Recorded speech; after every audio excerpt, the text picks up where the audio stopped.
Jadi di dalam KGK 799800 ini adalah rahmat khusus, ya. Karisma itu rahmat khusus dan ada macam-macam karisma.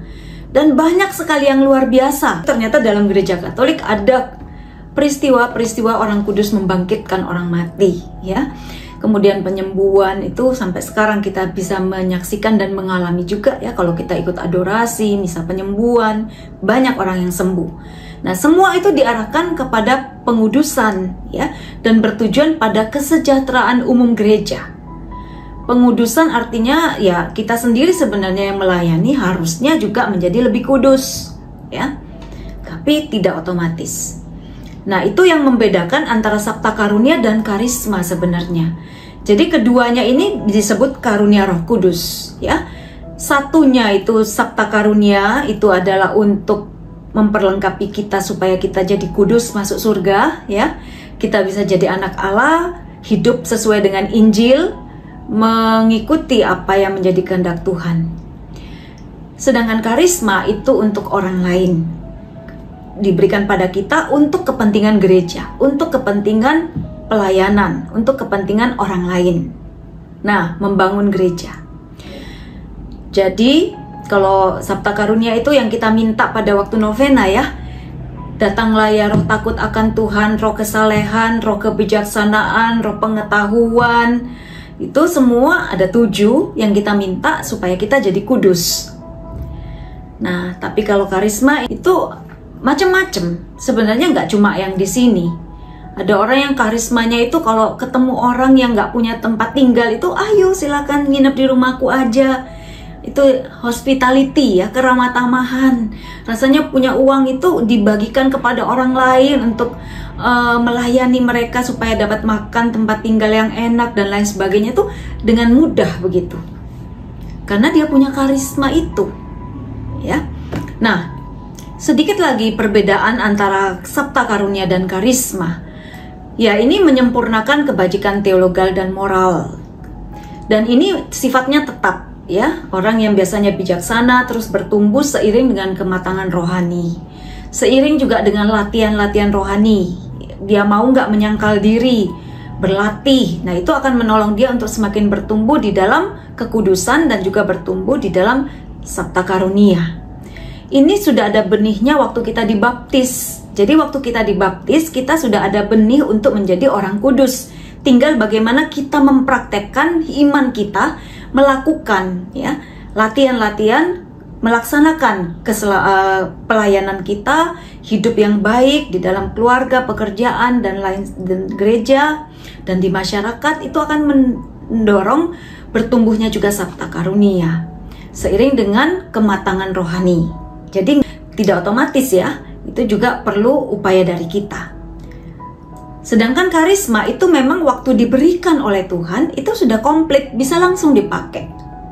Jadi kalau kita berdoa minta karunia nubuat di dalam retret karunia-karunia Roh Kudus misalnya, pada waktu itu kemudian kita mendapatkan suatu visi, melihat salib misalnya, lalu kita sampaikan, saat ini saya melihat salib, lalu ada yang tersentuh, wah, saya benar-benar merasa hidup saya itu memanggul salib, tapi waktu ada nubuat itu saya menjadi lega misalnya. Wah, ternyata waktu kita baru belajar aja, ya, baru kita minta nih, waktu ikut karunia Roh Kudus, retret karunia Roh Kudus, ternyata kita diberi nih nubuat vision yang pas banget dengan kebutuhan orang lain. Pada waktu karunia nubuat itu dipakai, ya itu sudah memang langsung bisa dipakai dan efektif untuk menolong orang kepada siapa nubuat itu ditujukan, ya. Demikian juga pada waktu kita mendoakan orang dan kita menerima dorongan yang kuat, karunia iman, mendoakan doa penyembuhan secara doa perintah dan lain sebagainya. Itu karunia yang diberikan dan langsung bisa dipakai. Tapi sifatnya tidak tetap. Memang ada orang yang umumnya kalau misalnya dia mengajar, karena dia memang diberi karunia, ada urapan. Tapi setelah itu ya kalau tanpa urapan ya memang dia bisa ngajar, tapi belum tentu dia bisa menyentuh orang lain, mempertobatkan. Jadi sifatnya karisma itu diberikan pada waktu dibutuhkan, pada waktu dipakai, ya. Jadi tidak menetap. Nah, sedangkan sabta karunia itu menetap sifatnya. Kalau kita udah memang bijaksana, kita juga latihan, kita baca firman banyak, kita belajar, kita membuka wawasan, kita lebih banyak pengetahuan, kita menjadi orang yang jujukannya orang untuk minta nasihat, kita umumnya tuh sudah dikatakan, oh dia itu memang bijaksana, begitu.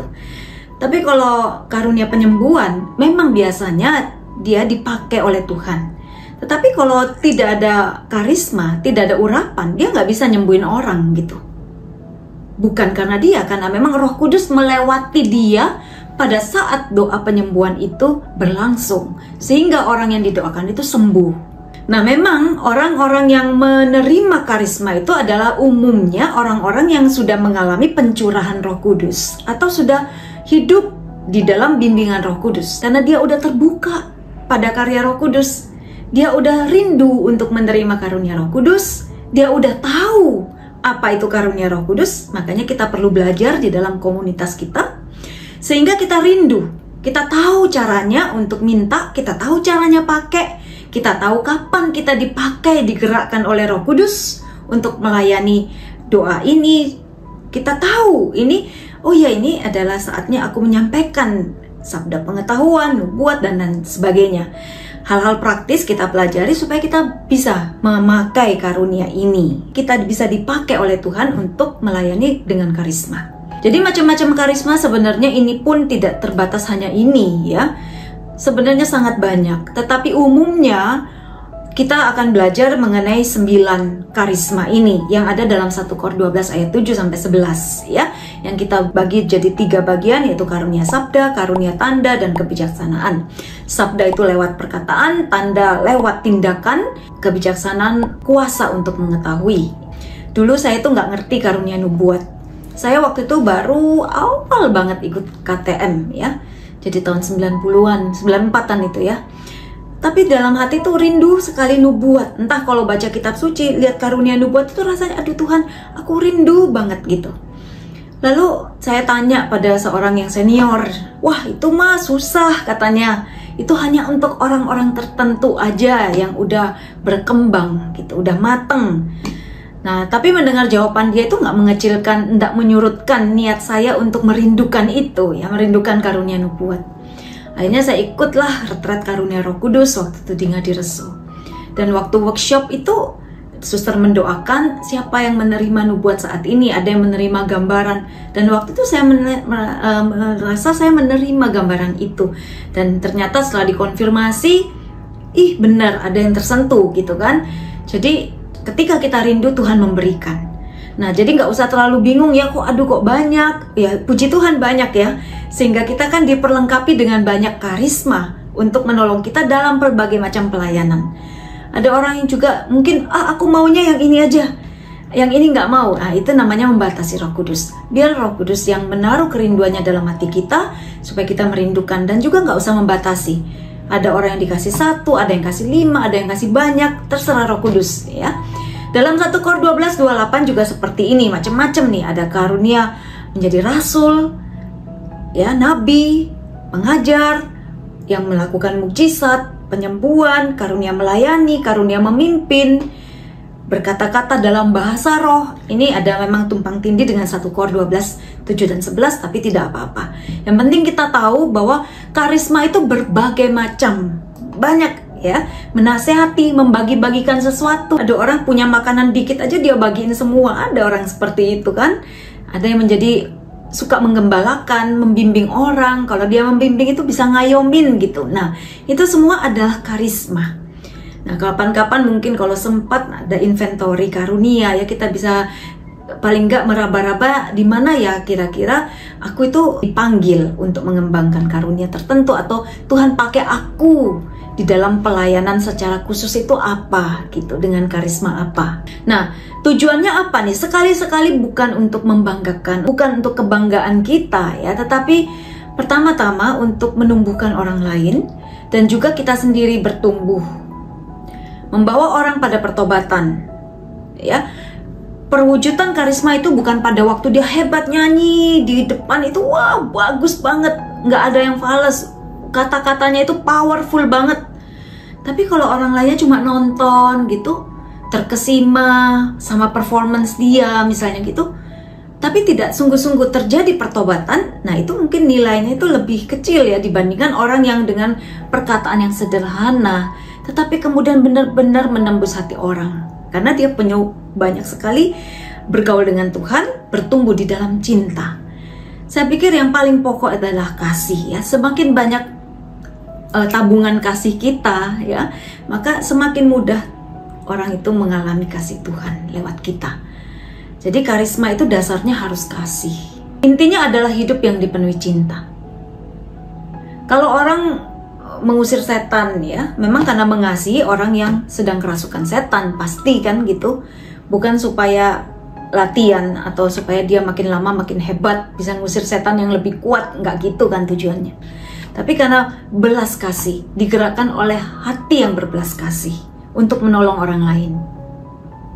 Demikian juga misalnya, saya ingat nih waktu saya mengajar, pertama kali diminta ngajar Yohanes Salib tuh waktu itu di Provinsi Jakarta. Waktu itu saya sih udah sering baca Yohanes Salib tapi belum pernah ngajar juga. Karena ngajar itu kan paling enggak ya saya bisa memberi contoh-contoh juga yang agak konkret gitu. Wah, takut juga saya. Belajar tuh lama banget belajarnya, doanya tuh banyak sekali ya. Kemudian saya stres juga. Waduh, mau hari hanya tuh tambah tegang gitu. Karena saya fokus pada diri saya. Saya lihat, aduh gimana nih kalau saya salah? Gimana nih kalau saya ngomongnya nggak pas dengan apa yang bisa dimengerti? Fokus pada diri saya. Tapi karena saya terus berdoa, saya bersyukur loh Tuhan memberi rahmat.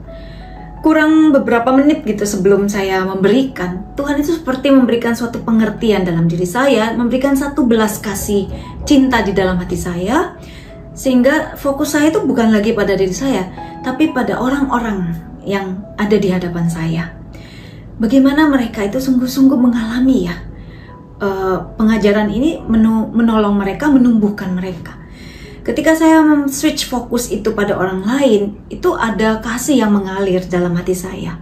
Dan saya bisa merasakan pengajaran saya juga bisa mengalir keluar gitu kepada orang-orang. Dan saya mendapat feedback bahwa mereka mendengarkan pengajaran Yohanes Salib yang cukup konkret gitu buat kehidupan mereka setiap hari. Jadi kasih itu adalah dasar dalam kita melayani dengan karisma ya. Nah, karisma adalah pelayan iman, harapan, dan kasih. Jadi memang kenapa kita kok melayani dengan karisma, yaitu tujuannya memang berangkat dari iman dan juga untuk menumbuhkan iman orang lain ya. Karena kita juga penuh pengharapan pada Roh Kudus ya, yang akan memperlengkapi kita di dalam pelayanan kita apapun sulitnya itu ya. Kalau nggak sulit itu kita nggak ngandalkan Tuhan. Jadi terimalah semua yang sulit ya. Ketika kita menerima semua yang sulit, pasti kita akan melangkah dalam iman. Iman kita ada lompatan ya. Dan kita juga bertumbuh dalam kasih. Yaitu tadi kita men-switch fokus dari diri kita pada orang lain. Ketika kita bisa men-switch fokus kita pada orang lain, disitulah ada kasih sebenarnya ya. Karisma itu sebenarnya pernyataan Roh Kudus buat kita, buat orang yang kita layani, buat orang-orang yang menyaksikan pelayanan itu, yang ada di sekitar itu, buat gereja. Jadi ketika orang lain melihat bagaimana kita bertumbuh ya di dalam pelayanan, orang kerasukan bisa disembuhkan, itu adalah suatu karunia yang besar ya. Karunia yang besar dalam arti itu akan mempunyai efek yang besar buat orang lain, buat orang-orang yang menyaksikan. Wah, memang benar ada kuasa Tuhan di situ. Nah, itu tujuan kita, supaya mereka percaya pada Yesus. Jadi sebenarnya karisma itu semua untuk mengungkapkan kemuliaan Kristus, supaya Yesus dimuliakan, supaya banyak pertobatan, supaya banyak orang datang dan percaya kepada Yesus. Itu tujuan kita. Jadi semua pewartaan kita yang dengan karisma itu tujuannya hanya satu, membawa semakin banyak jiwa kepada Tuhan.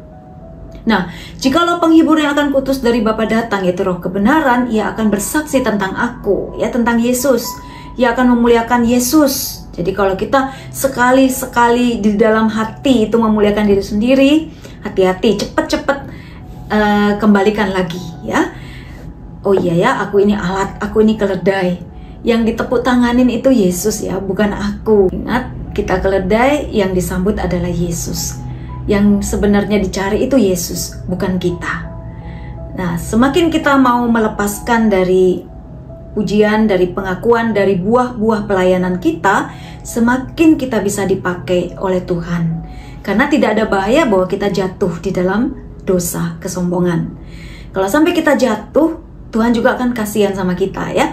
Jadi mendingan karismanya diambil aja supaya kita rendah hati, daripada dengan karisma itu kita malah jatuh di dalam dosa. Nah, Ia akan memberikan kepadamu apa yang diterimanya daripadaku. Karisma itu selalu menyampaikan apa yang menjadi kehendak Tuhan. Jadi artinya kita hanya lewat karisma itu melayani Tuhan ya. Para rasul dipenuhi oleh Roh Kudus untuk memberi kesaksian tentang Kristus. Jadi kita bukan memasukkan bagaimana orang bisa menjadi lebih hebat ya. Kalau kita mempunyai memang semangat, berpikir positif. Tidak hanya itu gitu. Tetapi tujuan akhirnya dan dasar titik tolak kita dalam pewartaan itu haruslah Kristus. Kalau bukan Kristus itu berarti kita motivator, ya toh? Yang penting berpikir positif, nah dan lain sebagainya, itu bukan Kristus gitu. Tapi ketika menyampaikan tentang Kristus dalam banyak hal itu kadang-kadang memang bertolak belakang ya dengan ilmu-ilmu kesuksesan atau psikologi populer. Bisa saja memang ada yang berdampingan, tetapi kadang-kadang bisa bertolak belakang.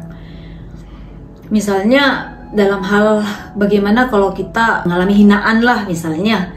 Kalau saya baca-baca Instagram yang psikologi populer dan lain sebagainya, ya mungkin lebih arahnya itu lebih individualistis, bagaimana kita menyelamatkan diri ya, menutup hubungan dengan orang-orang yang menyakiti kita misalnya seperti itu. Tapi di dalam ajaran Kristiani kita diminta untuk memaafkan, ya kan?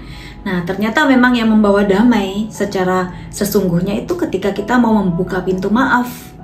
Karena ternyata sakit hati yang disimpan itu nggak akan pernah sembuh sebelum kita mengakui dan kita kemudian mau memperbaiki untuk kesembuhan kita juga, ya. Sedangkan menutup diri sendiri itu ternyata akan hanya membuat emosi negatif itu tetap ada dalam diri kita. Nah, seperti itu kurang lebih misalnya.